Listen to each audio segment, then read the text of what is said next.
मुंबई का एक हॉस्पिटल है जहां पर लगभग 14 साल की एक लड़की एडमिट है। उस लड़की के इलाज के लिए लेडी डॉक्टर, पूछताछ के लिए तो लेडी पुलिस अधिकारी, साफ़ सफाई करने जाएगा तो लेडीज़ डिपार्टमेंट से ही कोई जाएगा। यानी कि उस कमरे के अंदर एंट्री है तो सिर्फ महिला की, लेडीज़ की। इसके अलावा कोई भी व्यक्ति पुरुष नाम से ना तो कोई वहाँ एंट्री होगी, ना ही पुरुष का नाम वहाँ लिया जाएगा। दरअसल वो लड़की पुरुष नाम से इतना भयभीत है, इतनी डरी हुई है कि नाम सामने आते ही लड़की की सांसें ज़ोर ज़ोर से चलने लगती हैं। उसे देखकर ऐसा लगने लगता है जैसे कि वो मर जाएगी। 11 सितंबर की शाम 5 बजे तक भी वो लड़की ज़िंदगी की जंग लड़ रही थी और सांसें उसकी ऐसे ही चल रही हैं। उसे वाकई बहुत सारी प्रार्थना की ज़रूरत है। वो लड़की दिल्ली की निर्भया से कम नहीं, क्योंकि उसके साथ भी कुछ ऐसा ही हुआ है, बल्कि उससे ज़्यादा कहें तो कम नहीं होगा। आदाब, नमस्कार, सत श्री अकाल। मैं उस्मान सैफ़ी। आज की जो ये सच्ची घटना मैं आपको सुनाने जा रहा हूँ, ये सच्ची घटना है महाराष्ट्र के पुणे शहर की। दरअसल यहाँ का एक थाना है बनवाड़ी, और इसी थाने क्षेत्र में रहने वाली एक लड़की जिसकी उम्र 14 साल है। उसके माता और उसके पिता किसी नर्सरी में नौकरी करते हैं, काम करते हैं, पेड़ पौधों की रखवाली उनको तैयार करते हैं। ये 31 अगस्त की रात 10 बजे के आसपास की वारदात है। ये लड़की अपने एक दोस्त से मिलने के लिए पुणे के रेलवे स्टेशन पर पहुंच जाती है। वहां जाकर उस लड़के का इंतज़ार कर रही थी। रात के 10 बज चुके थे, मगर उसका दोस्त नहीं आया, जिसको लेकर वो परेशान होने लगी। अचानक ही उस लड़की पर एक ऑटो वाले की नज़र पड़ जाती है, और जैसे ही ऑटो वाले की नज़र पड़ती है, ऑटो वाला उससे पूछता है कि तुम क्यों रो रही हो, क्यों परेशान हो, क्या मैं तुम्हारी कोई मदद कर सकता हूँ? तो लड़की को एक सहारे की ज़रूरत थी।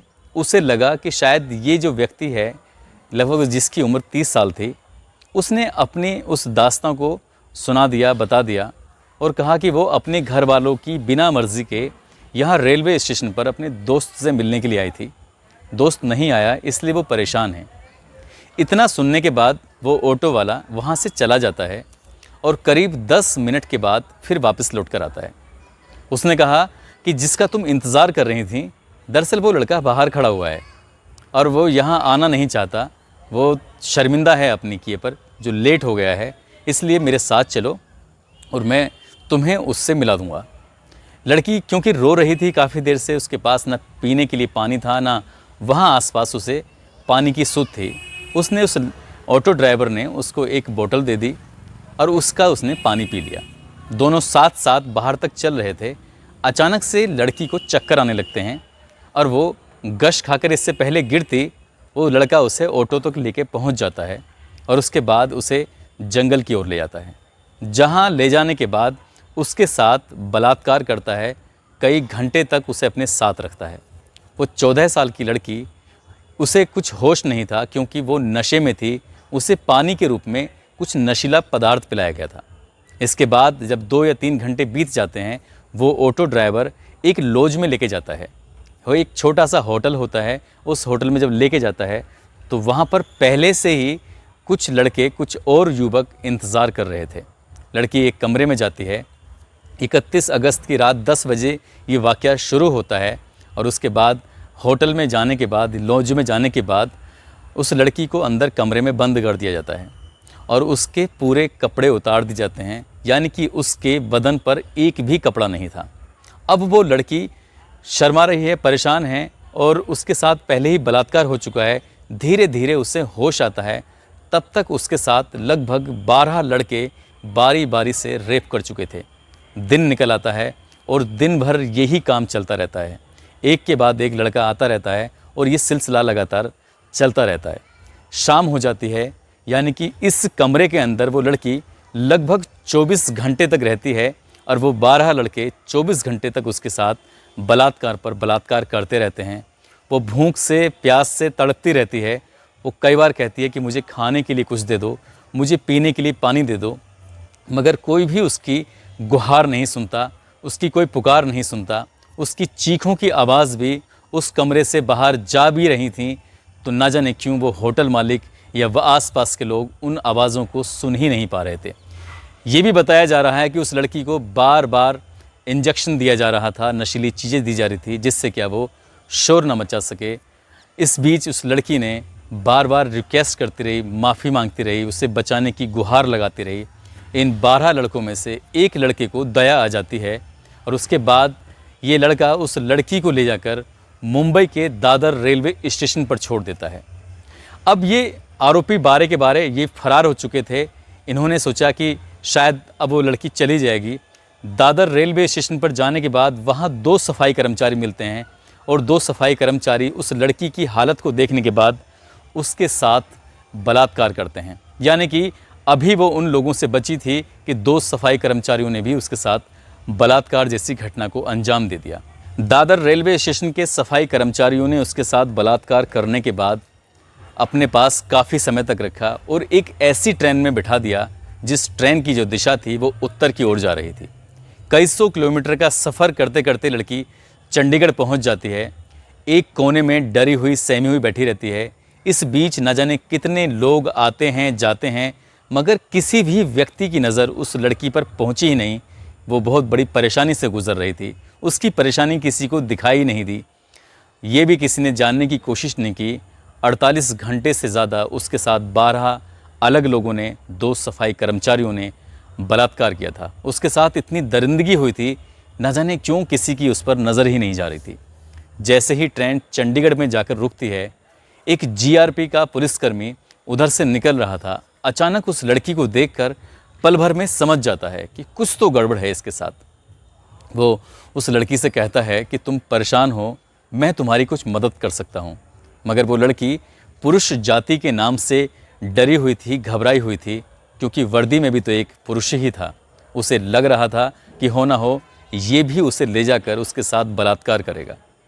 वो लड़की चंडीगढ़ उतर जाती है क्योंकि उस ट्रेन का लास्ट स्टॉपेज जो था वो चंडीगढ़ ही था। अब वो रेलवे स्टेशन पर उतर जाती है और डरी सहमी एक जगह बैठी होती है। मगर वो पुलिस वाला बहुत अच्छा इंसान था। उसने CWC यानी चाइल्ड वेलफेयर कमेटी से संपर्क बनाया।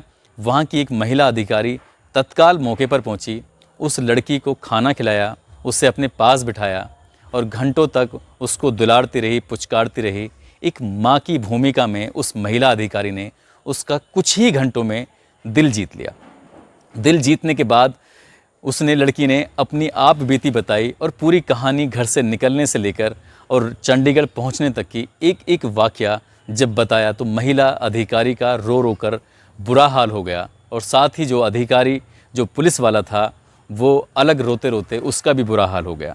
बात रोने वाली भी थी। ये किसी भी बेटी के साथ, किसी भी बहन के साथ इतनी भयानक वारदात अगर होती है तो शायद आंसुओं के अलावा और कुछ निकलेगा ही नहीं। निकलेगा तो उन दरिंदों के लिए बद्दुआएं या फिर कानून से सख्त कार्रवाई की मांग की गुहार निकलेगी। उधर जब लड़की अपने घर से अचानक से गायब हो जाती है तो उसके माँ बाप, जो कि बहुत ज़्यादा पढ़े लिखे नहीं थे, उन्होंने वहीं बनवाड़ी थाने में जाकर अपनी बेटी की गुमशुदगी दर्ज कराई। लेकिन पुलिस यहाँ की भी बाकी बहुत अच्छी थी। बनवाड़ी थाने की पुलिस ने आसपास के लोगों से पूछताछ की और धीरे धीरे उसके बारे में जानने की कोशिश की। उसका जो मोबाइल नंबर था उसकी CDR निकलवाई। उस इलाके के जितने भी CCTV कैमरे थे उनके बारे में पता करने की कोशिश की, मगर उस लड़की के बारे में कुछ पता ही नहीं चल रहा था। और पता चलता है तो उसके बाद पुलिस ने बड़े ही गंभीरता से, बड़ी ही शालीनता से इस मामले की बहुत ही खूबसूरती से जांच की है। यानी कि इस पूरी कहानी में पुलिस की जितनी तारीफ़ की जाए उतनी ही कम है। जैसे ही चंडीगढ़ की पुलिस बानवाड़ी पुलिस से कांटेक्ट करती है तो उसके बाद यहाँ से उस लड़की को हवाई जहाज़ के माध्यम से मुंबई लाया जाता है और मुंबई लाने के बाद उसको हॉस्पिटल में एडमिट कराया जाता है। जितना भी स्टाफ है, टोटल के टोटल महिला स्टाफ ही उस लड़की के इलाज में, उसकी खिदमत में, उसकी हर ज़रूरतों को पूरा करने में लगा हुआ है, क्योंकि वो लड़की पुरुष जाति नाम से डरी हुई है, घबराई हुई है। इसके बाद पुलिस ने जो अपने मामले की जांच पड़ताल शुरू की है तो 100 से ज़्यादा CCTV कैमरे को खंगाला गया और खंगालते आखिरकार पुणे के रेलवे स्टेशन पर एक ऑटो जाता हुआ मिलता है। उसी में वो लड़की थी और उसी ऑटो का नंबर उस CCTV में कैद हो जाता है। पुलिस ने उस आरोपी को, जिसकी उम्र लगभग 30 साल थी, उसको गिरफ्तार किया, उसको पकड़ा और एक एक करके जितने भी लोग थे, यानी कि 12 के 12 लोगों को पकड़ा। उसके बाद इस लड़की ने जो बताया था, अपना बयान दिया था दादर रेलवे स्टेशन का, उन दोनों सफाई कर्मचारियों को भी पकड़ा। फिलहाल पुलिस ने अभी तक इस मामले में 16 आरोपियों की गिरफ्तारी की है, जो इस केस से सीधे सीधे तौर पर जुड़े हुए हैं। मुंबई पुलिस की प्राथमिकता है कि इस मामले को फास्ट ट्रैक कोर्ट में चलाया जाए, ताकि अगले 10 से 15 दिन में या लगभग 1 महीने में इस केस में निर्णय आना चाहिए और जितने भी दरिंदे हैं, जितने भी आरोपी हैं, सबको फांसी की सज़ा कम से कम होनी चाहिए। मैं सैल्यूट करता हूं उस पुलिस को जो जीआरपी पुलिस का सिपाही था, और मैं उस सैल्यूट करता हूं उस महिला को जिसने इस लड़की का दिल जीता, जिसने उन लोगों को हॉस्पिटल तक पहुंचाया। और मैं सैल्यूट करता हूं उस पुलिस को जिसने इस मामले को महज 5 या 6 दिन में ही खोलकर सबके सामने रख दिया। ये कहानी आपको ज़्यादा न्यूज़ चैनलों पर या फिर ज़्यादा अखबारों में देखने को नहीं मिलेगी,